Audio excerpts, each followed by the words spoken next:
Hello and welcome back. Let's start with part 2, where today for day 11 we will start our writing related lectures, and here it goes. Task number one, you for the IELTS exam, you have two writing tasks, and you start with task number one, which involves writing a letter. So in this lecture, I'm going to explain to you the basic fundamentals behind writing task number one for the general exam. So first of all, let's take a look at the table of contents so that you have a really clear understanding of what we're going to do in this section of the course. After this introduction, we're going to proceed with giving you some rubric advice. A lot of students don't know how to move their score up the rubric. They've been stuck at a 6 or stuck at a 6.5, and they don't know how to move their score up the rubric to a 7 or an 8. And so there's going to be a lecture that basically gives you the advice so you can achieve that goal. Afterwards, we'll move into the different letter types and an identification exercise where you have to identify the type of letter that you're going to have to write. Then we're going to outline the letters, and following that, we'll go through the general writing process. We'll wrap things up by writing introductions and body paragraphs so that you know exactly how to do the general letter task number one. So here's some basic information. You know, for the IELTS exam, they're going to give you both writing tasks at the same time, and you're going to have a total of 60 minutes. Now, they don't tell you spend this much time on task number one and this much on task number two. But generally speaking, you want to spend 40 minutes on task number two and 20 minutes on task number one. The main reason why is because task number one is only worth 33%, and task number two is worth 66% of the score. So task number two is worth double. Now, the standard rules of writing apply to task number one and task number two. In regards to scoring and grading criteria, you heard me just talk about how task number two is worth double task number one. And so when we're looking at the scoring system, if for task number one you score an 8, and then task number two you score 6, your final score is 6 plus 8, because task number two is scored twice, and that's how some of you are getting a 6.5. You have to make sure that you do a great job on task number two.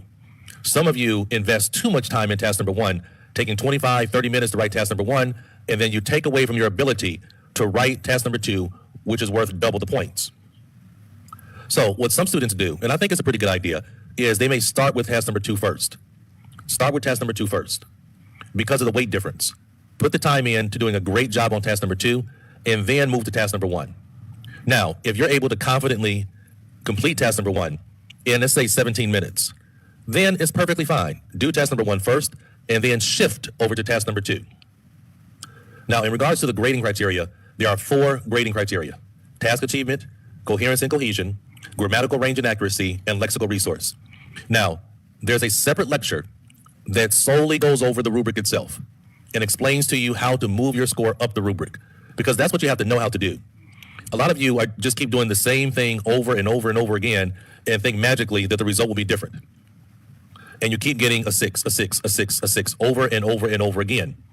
And that's because you don't know how to do the things to move your score up the rubric. You're not practicing the things to move your score up the rubric. And so in that lecture, I'm going to really teach you how to do that. So here are some general writing task number one tips and advice.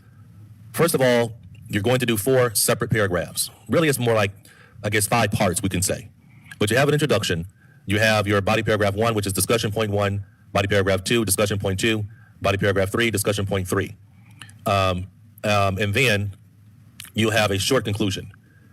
And with the conclusion, it's basically just a summary statement that's very, very straightforward. I don't like to count it as a paragraph because it's really just something that is fairly standard and easy to do. Now, your focus should always be quality over quantity. Writing more does not equal a better score. Quality, quality, quality, quality. I've had a lot of students that score 8 and 9. And for task number one, they only will write 175 to 200 words. It's difficult to do it at 150 because normally you're not really able to achieve a really good task achievement score at 150 words. Now, typically, you're going to write between 9 to 11 sentences. That's all. When you think about it, it doesn't sound like a lot, right? 9 to 11 sentences. That's all I need. And then there are 3 letter types that you possibly might face. You could do a formal letter, informal letter, or semi-formal letter. And I'll talk about the differences between those later on. So when you talk about doing a general letter, really what you're talking about is a correspondence. And there are many types of correspondence, but a general letter is something that you're going to have to do if you're dealing in everyday English situations. And that's why they test it. So with a formal correspondence, These are the type of letters that you send to a governmental body, an organization, employers, a business that you don't know. Businesses and organizations, you're sending it to the organization, you're sending it to the school. And informal correspondence is really personal. Here you're writing to a friend, a neighbor, a family member. And then we have the semi-formal correspondence. And this is written to a known person. It could be a teacher, boss, manager, or even a colleague. Now, the difference between a formal and a semi-formal correspondence is actually having a person that you're going to be writing to. So a formal correspondence would be writing to an employer. A semi-formal correspondence will be writing to a manager or boss at that company. There really is not much difference between a formal and semi-formal correspondence. In regard to the requirements, you have to have enough substance to show control over context, sequence, relevant information, ordered, the subject matter. And then you want to avoid the detractions. You have to avoid those detractions. Because you have to imagine, if somebody is reading a letter, we're talking about a real life situation, and I'm reading a letter from somebody, I'm their manager, and it's full of spelling and word choice and grammar mistakes, that takes away from me being able to see the purpose of your letter or find agreement in what you're asking me to do. And so that's why when you're making those spelling, word choice, word form, grammar mistakes, they take away from your score, because in real life, it takes away from having understanding and clarity as to what you want. So within a correspondence, your vocabulary and your grammar must be perfect. So here are some high score tips that I want you to follow. Sentence and vocabulary variety matter. The examiner, the assessor for the IELTS exam, is really looking at your sentence and vocabulary variety. Show that you can do all of the different types of sentences correctly. Show that you can use synonyms and paraphrase. This really, really improves your score. Number 2, write in your own words. Especially in the very beginning, when it comes to doing the introduction, don't just copy what the notice says in terms of the letter they want you to write. Don't just copy the information. Try to restate or paraphrase the information in your own words. And then finally, number 3, examiners love mistake-free sentences. I've talked to many examiners and former examiners, and they love mistake-free sentences. Because again, it does not detract from understanding and clarity. So one of your goals should be to have the majority of your sentences be 100% mistake-free. Many times students are stuck at a score of a 6 or a 6.5 because they are unable to write mistake-free sentences. Time management is very, very important. Very important. Once you learn how to write task number 1, always practice with the clock. And your goal should be to finish in 17 to 18 minutes, not 20 minutes. Practice with a 17 to 18 minute clock. It's important that you simulate the exam. Writing in the comfort and quiet of your room is not always a great idea, because when you go into the exam center, it's not going to be so comfortable. It's not going to be so quiet. There are going to be distractions. Number 3, if you are writing the exam, then use the real answer sheets. Write on their paper. Again, you will be familiar with what you have to do on the real exam. This really helps to make you comfortable. Number 4, I want you to learn how to attack the rubric. You are always writing to the rubric. You're trying to attack the rubric, making sure I'm doing everything that qualifies me for an 8. And then number 5, simulate exam pressure. Sometimes if you have 3 or 4 friends that are taking the exam, all of you get together, sit right next to each other with a clock, and practice doing the exam, practice writing. See how it is with having a person sitting in front of you, behind you, next to you. Simulate that pressure as much as possible. If you can, put up cardboard dividers so you can really have your desk simulate what it's like sitting in an exam center. Now, here is some more advice on task number 1. Students ask me sometimes, do I have to address somebody? Do I have to say, dear sir, dear madam, dear Mr. Williams, dear Mark? Yes, you do have to address the person or business that you're going to be writing to. However, it's not necessary to give an address. Let me be clear. You don't have to put 1295 Maple Street, London, England. You don't have to put an address. You want to make sure that you address all parts equally. Right? That really, really helps your score. I've seen a lot of writing where somebody will have a great 3-sentence discussion point 1, and then when they get to discussion point 3, they have 1 sentence, and they just kill their score. Number 4, to really increase your score, you want to make sure that you answer the specific topic points. Every discussion point has limitation. They're limiting what you can talk about, and you need to stick to that. Number 5, use your imagination. A lot of people say, well, I've never been in that situation before. I don't know what to say. Use your imagination. It's not about you living a situation. They're testing your English. They're not testing the truth. And then finally, it's a great idea when you're first starting to practice with a great grammar application. I personally use Grammarly. I think it's a great application because it checks, especially the premium version, it checks all aspects of your paper in terms of grammar and vocabulary. And it really helps you to improve. And so for those of you that need a grammar coach, I'd make that suggestion for you. Here are some steps to success, how you can best use this course section. Take notes. The way that I teach is the same as if you're sitting in my classroom. If you're sitting in my university classroom, you're going to take notes. Also, you want to consistently study. That's how you really build and peak at the right time. Number 3, never stop improving your English. You should be studying vocabulary every single day. You should be improving your grammar every single day. Just studying for the IELTS exam does not improve your vocabulary in English in the way that you need. You have to really specifically work on those things. Number 4, ask questions. If there's something that you don't understand, if there's something that I said and you need more clarity, please ask. And number 5, let's all work on our test anxiety. So many students have told me, when I'm practicing at home, I'm able to get a 7 or 8. And then I go in and take the exam and I'm getting a than the practice material, right? Test anxiety.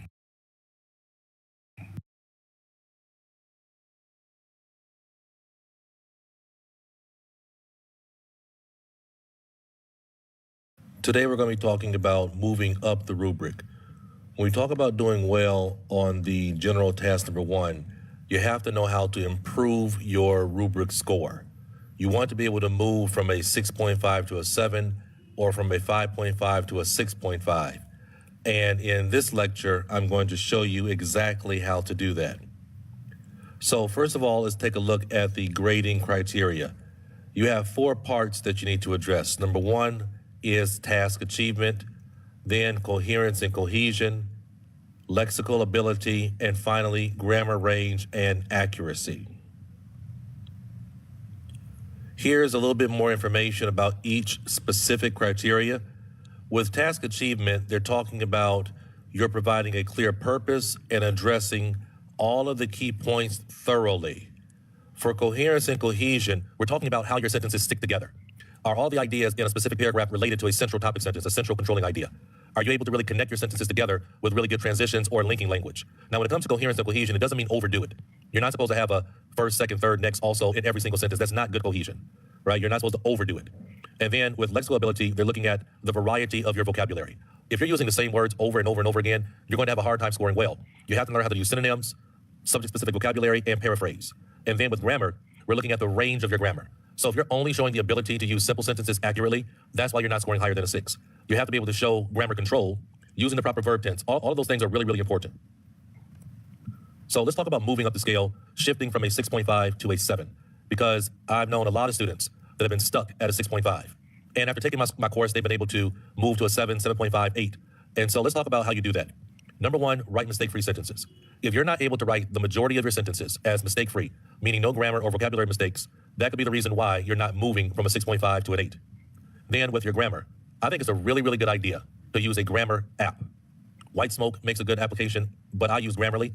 I think Grammarly is a great application. It can act as a grammar coach for you. A lot of you need that. You need that coaching where the application is telling you these are the mistakes and these are the suggestions for correcting the mistakes. And then you can go ahead and rewrite it again and make sure you're not making the same mistakes over and over and over again, because that's what I see very often. Mistake avoidance is really important. This ties back into using that grammar application so you can really work on your mistakes. You can't just look at the mistake and say, oh yeah, that's a mistake, and then write again. You want to really work a letter that you write over and over and over again, rewriting it until you're able to write it perfectly and avoid mistakes. Make sure you have a balanced approach. Don't be one of those students where you have the first discussion point as 3 sentences that are very, very well written, and then you get to your third discussion point and you have 1 simple sentence. You got to have balance. And then avoid inconsistency. You want to make sure that your fundamental grammar, fundamental vocabulary, everything is great, right? You don't want to be inconsistent where you're making mistakes, simple mistakes. So let's work on those things. Now let's specifically talk about moving up the rubric. We're going to address all of the individual categories: task achievement, coherence and cohesion, lexical ability, grammar range, and accuracy. So let's get started. First, let's talk about task achievement and improving your score. When it comes to task achievement, you want to make sure that you have a very clear purpose. This seems really obvious, but I've read many general letters, and students just start off without having a clear purpose to their letter. And when you do that, you really are hurting your task achievement score. You want to make sure that you have correct information that you're referencing all the time. So if they give you a key discussion point, and the discussion point says, say you're sorry, and explain this, say you're sorry and explain why you're sorry. And if you go beyond that for discussion point number 1, and talk about what you're going to do to make it up to the person, then you're going beyond that discussion point. You want to stay within that discussion point structure or limitation. Next, number 3, proper tone. You probably have heard this before, but you have the formal, semi-formal, and the informal letters that you have to write. And using the proper tone is extremely important. And I'll talk about that a little bit more later on. Number 4, you want to make sure that your letter is very well developed. You can't just have 3 short, simple sentences. You want to be able to explain and expand your details. Really connect them to really addressing the point that you need to talk about for the letter. And then, of course, word count affects your task achievement. If you write less than 150 words, then you're going to hurt your score. Now, some people ask me, well, what if I write 300 words? Well, you're probably hurting your score also, and also you're frustrating the examiner, because nobody wants to read a 300-word letter. They give you a word limitation for a reason, right? They want you to stick between 150 and 225 words, basically, right? So you should really end up around 200. If you're up to around 230, you're okay. You're still okay around that amount also. But you have to be able to write enough to achieve the task. And normally, if you're writing about 10 to 11 sentences, you're going to achieve that mark every single time. So let's talk about what it means to state a clear purpose. Let's look at these 2 sentences. So here's a poor response. You can look at the question over here. The question says, your local council is considering closing a local sports and leisure center that it runs in order to save money. Write a letter to the council explaining, and then it gives you the 3 parts they want you to explain. So your local council is going to be closing the sports and leisure center, and they want you to write a letter addressing that. So look at this person's first sentence, their introduction. This letter is addressed to the local council. My name is Ben Okri. Right? So this does not state a purpose. It doesn't give a purpose for why you are writing this letter or what you're going to be talking about. This is a poorly written introduction. This does not have a purpose. Here's a better response. This well-considered letter regards your erroneous thought towards shutting the doors of our beloved local sports and leisure facility. Now we have a purpose. You can see it there highlighted in blue. Also, this is a great sentence because you can see there are no be verbs. There are no weak verbs in the sentence. That goes more towards grammar, but I just want to point that out. There's no is, are, was, were, be, being. None of those weak verbs exist. This is a very strong sentence, and that's the way you want to write. But the main point is it has the purpose. Now let's talk about tone. Let's say, for example, we have the same.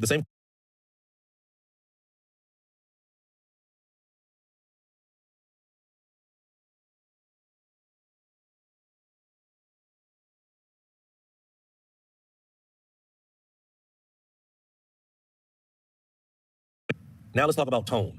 Let's say, for example, we have the same question as before about the local council closing the sports and leisure center, and you're writing a letter to the council. So obviously this is a formal letter. So it should have a formal tone. Let's look at this poor response with improper tone for a formal letter. You know what? I'm going to tell you that this gym must remain open for my family members. Pull your heads out of the sand and stop messing with my family enjoyment. My moms and pops both anguish from diabetes and can't lose weight and combat this disease without this super cool center. I'd be crazy not to mention that also my daughter's city championship swim team's jaws dropped to the floor when they heard they could not practice. Now, the information is good. It probably sounds good. It probably sounds like real speech. But you can't write that way. The tone is all wrong. That is improper, incorrect tone. And then you can take your time if you want and read the response below that has the proper tone, right? It's a flat tone. First, this gym must remain open for the members of my family who reside as longstanding community representatives. Both my mother and father anguish from diabetes and depend on the fitness center to lose weight and combat this disease. Not only do my parents benefit from the leisure center continued operation, but also my daughter's city championship swim team uses the pool for practice. You see that? That's formal. The tone is proper. So for any of you that are confused about tone, that's what we're talking about now. Semi-formal and formal letters basically have the same tone. The difference is that with a formal letter, you're writing to a business or an organization, and with a semi-formal letter, you're normally talking to somebody within that business or organization. So a formal letter is writing to the school. A semi-formal letter is writing to the teacher in the school. Now let's talk about coherence and cohesion.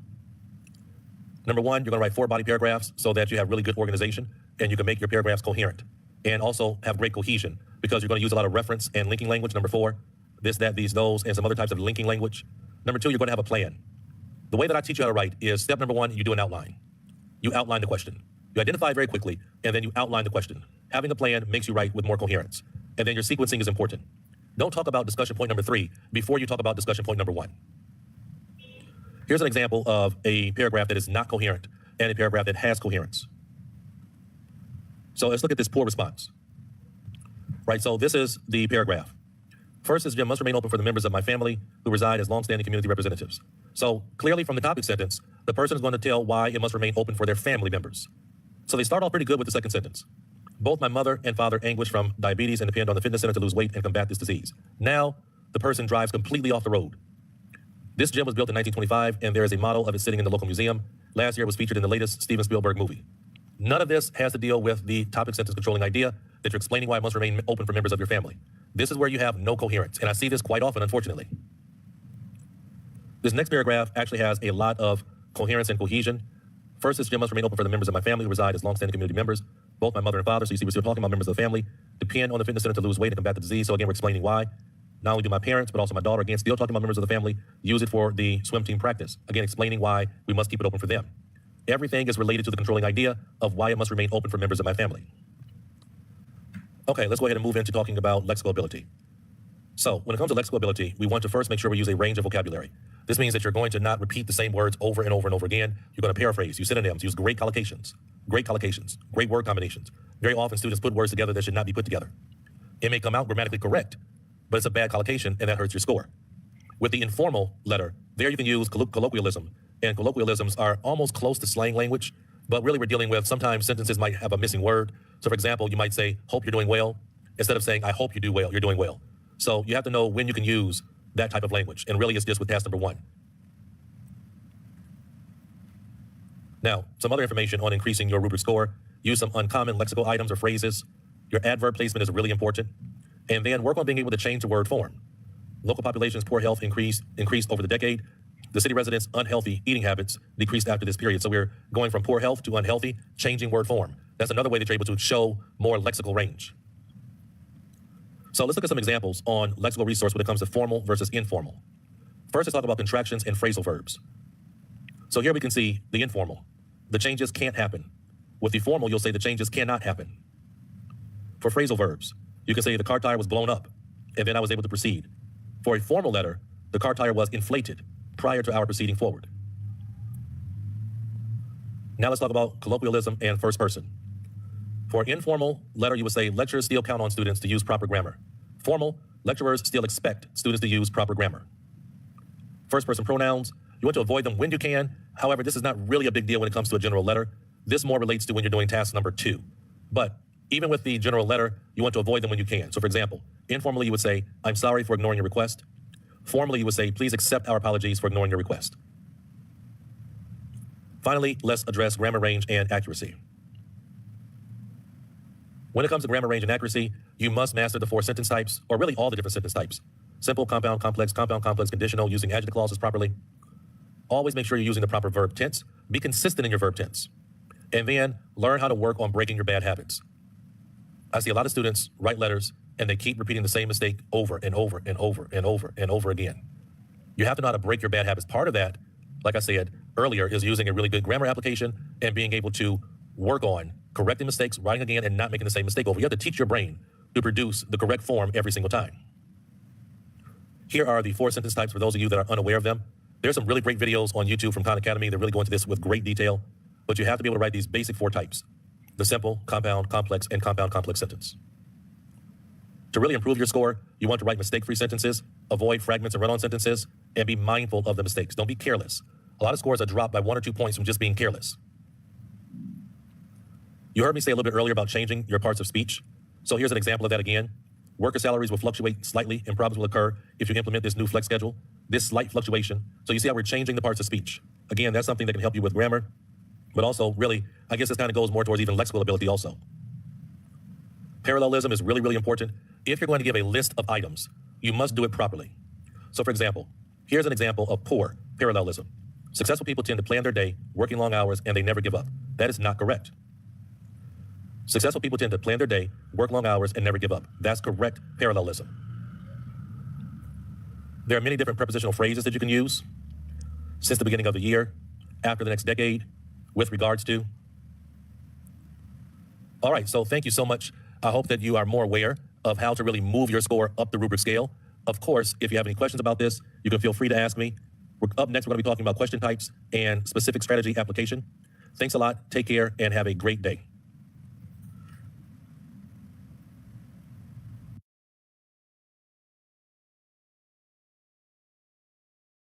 As you know, there are 3 types of letters, and you have to be able to identify each letter type when writing task number 1.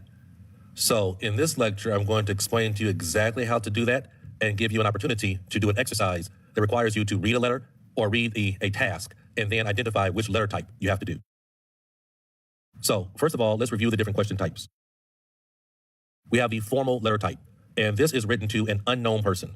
Formal letters are sent to a group or an organization, not an individual person at a group or organization. So for example, it might be a school, a business, corporation, the local government, local council.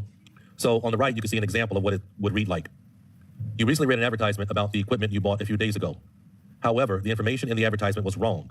Write a letter to the manufacturer and say, what was the advertisement you read? What information was wrong? What should the manufacturer do about this problem? This is a formal letter because we're writing to the manufacturer. We're not writing to a specific administrator or a specific manager. We're writing to a global organization, a global manufacturer. We have no idea who we're going to write to or who we're going to address.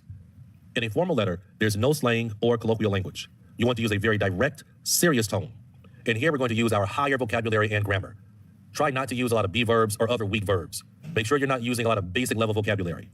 Because really, with a formal letter, it's like an educated person talking to another educated person that they don't know. So you're really trying to show your level of credibility so that somebody will take you seriously. Next, we have the semi-formal letter. And here you're writing to a known person, but you don't know them very well. It could be a business or professional relationship, landlord, colleague, teacher, boss, manager, administrator. You're using a polite, respectful tone. You have a neutral style. It's somewhat similar to ordinary speech. It's not as formal as the formal letter. It's definitely not an informal letter. There's no slang. There are no colloquialisms. You want to avoid any of that type of tone. Here you can see an example. You live in a room in college which you share with another student. However, there are many problems with this arrangement, and you find it very difficult to work. Write a letter to the accommodation officer at the college. So you know who you're going to write to. You're writing to the accommodation officer. Now, of course, in your letter, you're going to call him or her Mr. Williams or Mrs. Williams, but you're writing to a specific person. You're not just writing to the accommodation office. You're writing to the accommodation officer. If you were writing to the accommodation office, it would be a formal letter. But we're writing to a specific officer. Then we have the informal letter. Here we're writing to a close person, relative, family member, neighbor, colleague. Here's an example. Write a letter to a friend. You can always tell these because they'll say a friend, it'll say a family member, it'll say a neighbor. Now, depending on the letter, I suppose a neighbor could fall under semi-formal depending on, if you're writing the neighbor to invite him to a party, then it would probably be more informal. If you're writing a neighbor to complain about him not cutting down a tree or him not picking up his trash, then that will probably be more of a semi-formal letter. So you have to really be able to look at the letter itself and the conditions of the letter to know which tone you're going to use. So let's talk about recognizing proper tone. If it is a complaint letter, these are normally very formal in nature. They could be semi-formal. Invitations will be personal or semi-formal. It could be, actually, invitation could be all of them. It's most likely going to be personal, formal, or semi-formal. Applications and resignations are formal or semi-formal. If you're writing a resignation letter to the company, it's formal. If you're writing a resignation to a specific manager, then it would be semi-formal. And a lot of that deals with, when you're talking about differences between formal and semi-formal, you're dealing with, sometimes you speak to somebody a little bit differently when you know they're a person as opposed to really an organization. A request can be any type. Making arrangements can be formal, informal, semi-formal. Informative letters fall under any type. Explanations are normally informal, but it could appear in the other formats. And then an apology could fall under any format, but really they tend to be informal or semi-formal, but really more informal. Okay, so now we're going to work on a question identification exercise. So this is what I want you to do. Take out a piece of paper, or you can use your phone. Make a list of 1 to 10 on your paper. When the question appears on your screen, I want you to write down on paper if the question should be formal, semi-formal, or informal. Formal, semi-formal, or informal. Now, if you want to, you can write ABC, or you can spell out the words. But the question or the writing task is going to appear on the screen, and then you're going to have roughly about 10 to 15 seconds to decide. I'm going to read the question, and then you have to decide and write down on paper what kind of letter do you have to write. All right, let's take a look at example number 1. I'm going to read the requirement of the letter, and then you want to quickly respond, should it be formal, informal, or semi-formal? So, write a letter to the city council complaining about a road near you. In your letter, introduce yourself and say where you live. Explain the problem. Say what you want. What kind of letter do you have to write? This is a formal question. We know this because we're going to write to a governmental body. We don't know who to address. Example 2. You have participated in a party at your friend's home last week. You may have forgotten your watch there. Write a letter to your friend and say, thank him or her for the party, ask to look for the watch, suggest what he should do about it. What kind of letter do you have to write? This, of course, is informal. Whenever we see we're writing to a friend, 99% of the time it will be informal. I don't like to say 100% because I can't think of a situation where it wouldn't be, but the majority of the time it's going to be informal. We're writing to a friend, we know them very well. We're going to use a lot of colloquial language, a lot of informal language. It's almost like a spoken conversation. Example 3. Your manager has asked you to do a presentation at the upcoming training session. Write a letter to your manager and say, what is the topic of the presentation? What is the benefit of conducting a session on that topic? What are your requirements for conducting this presentation? What kind of letter do you have to write? Here we have a semi-formal question. We know this because we have an individual that we will be addressing. We're requesting their assistance. It's not personal. We may not know this person very well. They're a manager.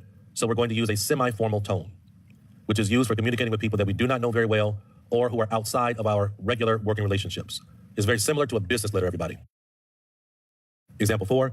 There is a musical instrument class available in the classified ads section of the newspaper. Write a letter to the Music Academy. In your letter, say that you're interested in attending the class, ask about the days and times the class is available, explain that you have some previous experience. What kind of letter? This is a formal question because we're writing to an academic institution. Example 5, you want to improve your knowledge of foreign language. Write a letter to a foreign language teacher and say, where did you hear about the teacher? Why do you want to learn the foreign language? Ask some questions about the course. What kind of letter do you have to write? This is a semi-formal question. We know this because we're addressing a teacher. We know who the teacher is. Mr. Williams, Mr. Canada, Mr. Bogada, whatever the person's name is. We're going to use a semi-formal style. Example 6, you did a bus tour with other people. However, you were not satisfied with the bus service. Write a letter to the bus company about your journey and say what the problem was with your tour, why you were not satisfied, suggest how the bus company can improve. What kind of letter are you going to write? Formal. We're writing to a transportation company. Okay, example number 7. One of your friends had a birthday celebration, but you missed it, and you forgot to tell your friend that you couldn't attend. You should say, apologize for missing the birthday celebration. Explain why you missed it and didn't tell your friend. Say what you would like to do to say you're sorry. What kind of question? Informal, everybody. Number 8, you and your family. Now, this one can be tricky. You might think from the very beginning, this is going to be an informal question, but pay attention. You and your family are moving to another country and have decided to contact a property agent for assistance. We're going to contact a property agent. Okay, so what kind of letter is this going to be? Semi-formal. Because this is somebody that we know, but we don't know them well. We're going to use a semi-formal tone. Number 9, write a letter to your friend about your plans to go out with him or her and another friend for a small picnic. Include the following in your letter: where you plan to go, what arrangements have you made, what help you need from your friends. This, of course, is what kind of letter? Informal, writing to a friend. And then number 10, write a letter to your manager about a computer system problem that you have encountered and say, describe the problem. How is it affecting your work? What needs to be done about it? We're writing a letter to our manager. So this is what? Semi-formal question. All right, so I hope right now you have a better understanding of letter type identification because you have to make sure you use the proper tone. You want to be able to identify what kind of question you have to write. All right, so coming up next, we're going to be outlining letters, and then we're going to go through the letter writing process. Thank you so much for joining me. I'm really happy to be with you on this journey of learning how to write the general letter. I'll talk to you soon.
Now that you know how to identify the letter types, it's now time for us to go ahead and move into being able to outline a general letter. So in this lecture, I'm going to explain to you exactly how to do that. So first of all, let's talk about the method and strategy of outlining. Outlining is extremely helpful. It has so many benefits that will help you score 7+ on the rubric. So let's go ahead and talk about the strategy. You're only going to spend 1 to 2 minutes outlining. That's it. 1 to 2 minutes, and you have 3 tasks. Task number 1, you want to think of 2 to 3 details or ideas to discuss for your first discussion point. Task 2, think of 2 to 3 details to discuss for the second discussion point. And then task number 3, think of 2 to 3 details or ideas to discuss for the third discussion point. Now, at this time, you've already identified what type of letter you're going to write: formal, semi-formal, or informal letter. But for an outline, I just need you to complete these 3 tasks, and you can do it in 1 to 2 minutes. The benefits of outlining are numerous. I really recommend you do this every single time you're going to write a letter, when you're practicing and on the real exam. Number 1, it helps you to have organized sequence writing. High-scoring letters have controlling ideas that flow from paragraph to paragraph. Everything is connected. Everything is organized. Number 2, if you do an outline, you will receive the benefit of coherent writing. Outlining allows the test taker to produce coherent writing. This is because you can look back at what's the next thing you're going to talk about and be able to consider how to connect those ideas together. Number 3, which is one of the biggest benefits from outlining, you learn to save time by writing faster. All of you want to write faster and with more accuracy. You only have 20 minutes to complete task number 1. If you outline, you'll finish on time every single time. And number 4, you can focus on how to say it. English is your second language. And what you don't want to do is have to think of what to say and how to say it within your 20-minute time period while you're writing. You want to get the what to say part out of the way. And that way, when you're writing, you can focus on how to say it. Then you can say, well, I'm going to say this in a compound sentence, and this next point, I'll use a complex sentence. You can just focus on how to say it. So now let's go ahead and work together. We're going to work together and outline some questions. Now, of course, your outlines may have different information, different ideas or details than mine. But the point is, we're going to work together. So I want you to take out a piece of paper, and I want you to label it with letter type, point number 1 for your ideas for the first discussion point, point number 2 for your ideas for the second discussion point, and then point number 3. I want you to set a timer for 2 minutes. After I read the question, you should complete your outline, and then compare your outline to mine. Okay, so here is our first question. Your local council is considering closing a local sports and leisure center that it runs in order to save money. Write a letter to the council explaining. Give the details as to how you, your friends, or family utilize the center. Explain why the center is important for the local community. Describe the possible effects on the local community if the center closes. Now, what you're going to do is on your piece of paper, first of all, you make sure that you have your timer set because you're going to control your own clock. I'm not going to pause the lecture for 2 minutes. You need to stop the lecture, go ahead and outline the question, and then you can go ahead and see how I outlined the question. But right now, stop the lecture, go ahead and do your outline, and then you can compare to what I did. Of course, if you have any questions about it, please feel free to ask me. I love to be able to answer whatever questions you have about strategy and methods. All right, so go ahead and do your outline now. Okay, so the letter type is formal. For my first discussion point number 1, in terms of how my friends or family utilize the center, they use it for losing weight, to control their diabetes, and swim team practice. For the second discussion point about why it's important for the local community, it's because we have bad weather, it builds connections, and there are no other options. And then for my third discussion point, in terms of describe the effects, obesity, and it will take funds out of the community. So that's my outline. And your ideas might be different than mine. All that matters is that the ideas that you have are limited, restricted to the discussion point. Your ideas should not take you beyond the scope of the discussion point. Okay, let's go to our second question. You and your family are moving to another country and have decided to contact a property agent for assistance. You will say or ask, introduce yourself and your family. That's discussion point 1. Describe the type of accommodation you hope to find. Discussion point 2. Give your preference for the location and accommodation. Discussion point 3. So you're going to come up with 2 to 3 ideas for each discussion point. So stop the lecture right now, set your timer for 2 minutes, and do your outline now. Okay, here are my ideas. Semi-formal letter type. Discussion point 1, introducing myself. Lawyer, wife is a doctor, 3 kids. Discussion point number 2, in terms of the type of accommodation, 2-story, 3-bathroom, garden, 5 bedrooms, and then giving my preference for the location. The word accommodation should not be there in the third part. Give your preference for the location. Inner city, near parks, near schools. Now, of course, your ideas might be different than my ideas. That's perfectly fine. Just as long as your ideas connect to the discussion point. This is going to help you to not have to think about what you want to say, and only focus on how to say it, and you'll write faster. Here's number 3. One of your friends had a birthday celebration, but you missed it, and you forgot to tell your friend that you couldn't attend. You should say, apologize for missing the birthday celebration, explain why you missed it and didn't tell your friend, say what you would like to do to say you are sorry. Go ahead and stop the lecture now and do your outline.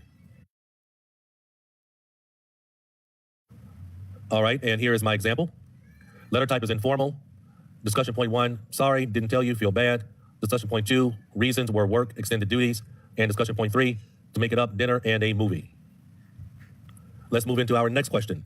We're going to write a letter to your manager about a computer system problem that you have encountered and say, describe the problem, 2 or 3 ideas you're going to write. How is it affecting your work? 2 or 3 ideas. What needs to be done about it? 2 or 3 ideas. Okay, set your timer on 2 minutes. Stop the lecture and begin now. Okay, so here is my outline for this question. Semi-formal because we're writing to our manager. Discussion point 1, the problem was with the monitor, software, poor configuration. How is it affecting my work? Productivity, no access to PC, not meeting deadlines. What needs to be done? New PC, new software, call IT, or give me a 1-week extension. All right, let's move to the next question.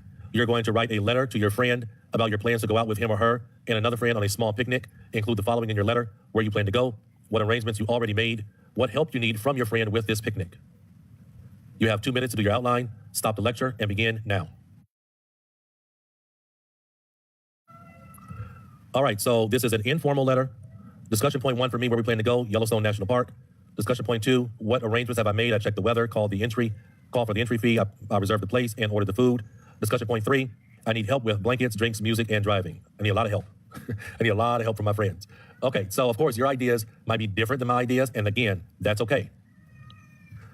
Our next question, you did a bus tour with other people. However, you were not satisfied with the bus service. Write a letter to the bus company about your journey and say what the problem was with your tour, why you were not satisfied, suggest how the bus company can improve. Okay? Set your timer on 2 minutes. Stop the lecture. Begin your outline now. Okay, here is my example. Letter type is formal. Discussion point 1, the problem, air conditioning. My driver spoke poor English, was driving fast. I was not satisfied because I was needing information from the driver and the brochure claims certain things they didn't give me. And discussion point 3, suggest how the bus company can improve. They can test English, pre-test the bus conditions. So I really hope you did a great job on your outlines. I hope this was good practice for you. Outlining is the key to scoring very well. Coming up next, we're going to talk about the letter writing process, and then we're going to work on writing introductions. Thank you very much for joining me. As always, take care and study hard.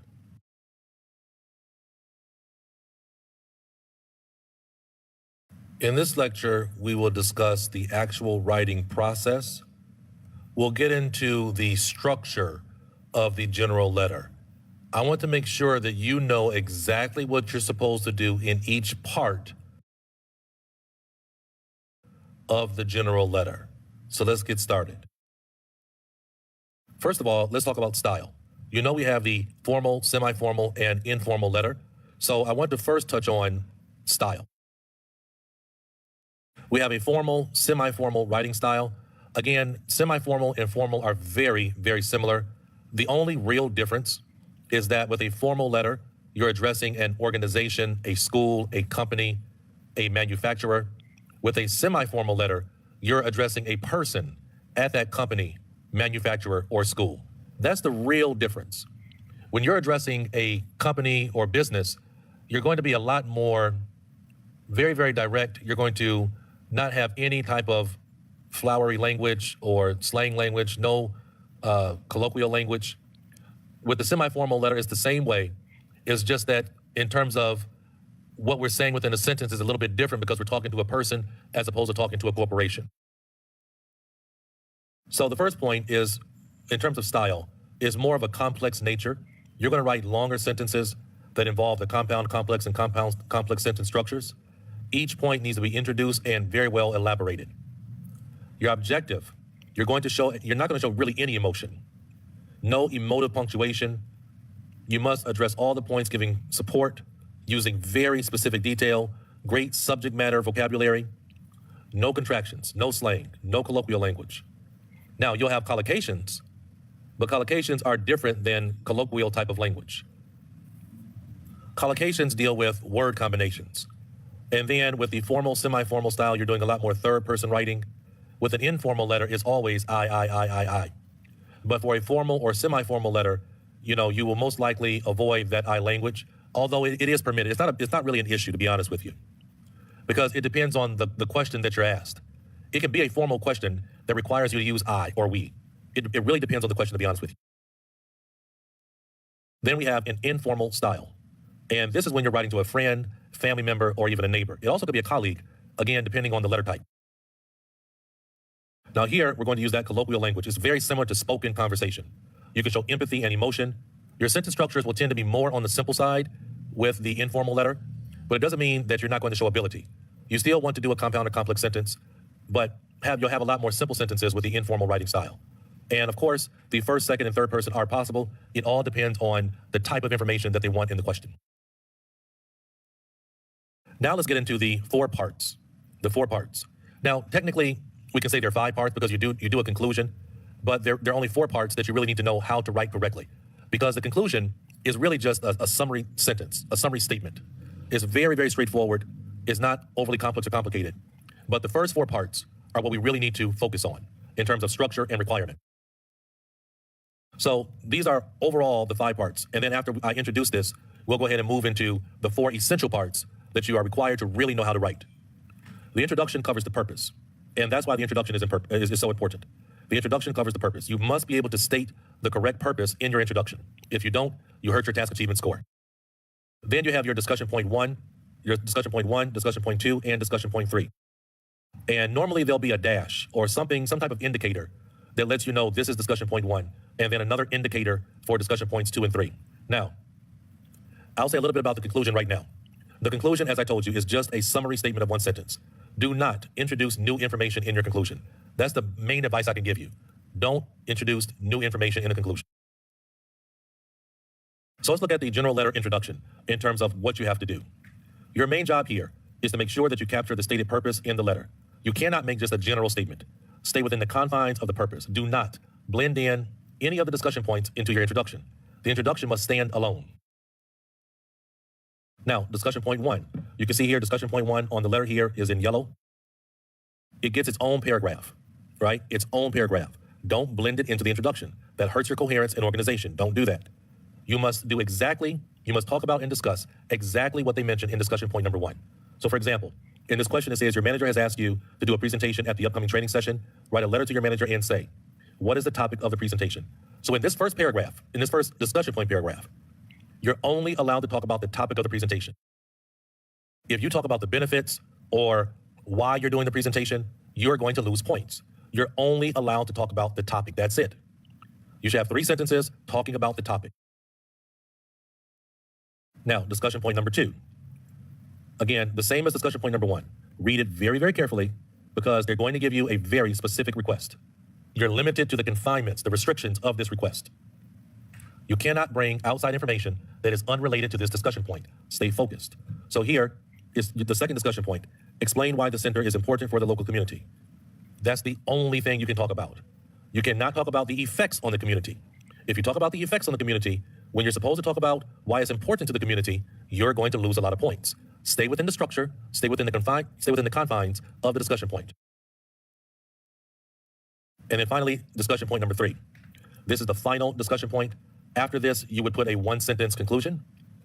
The third discussion point requires you to only discuss the third idea or suggestion that they want you to make. So here, it says what help you need from your friend with the picnic. That's all we can discuss. Now, don't make the mistake of a lot of students. And they get to the third discussion point and they just say, well, I'll just write 1 sentence. It gets the same attention as discussion point number 1. Each discussion point gets equal treatment. All right, so thank you so much for now listening and finding out how to structure the task number 1 and also what information you need to include.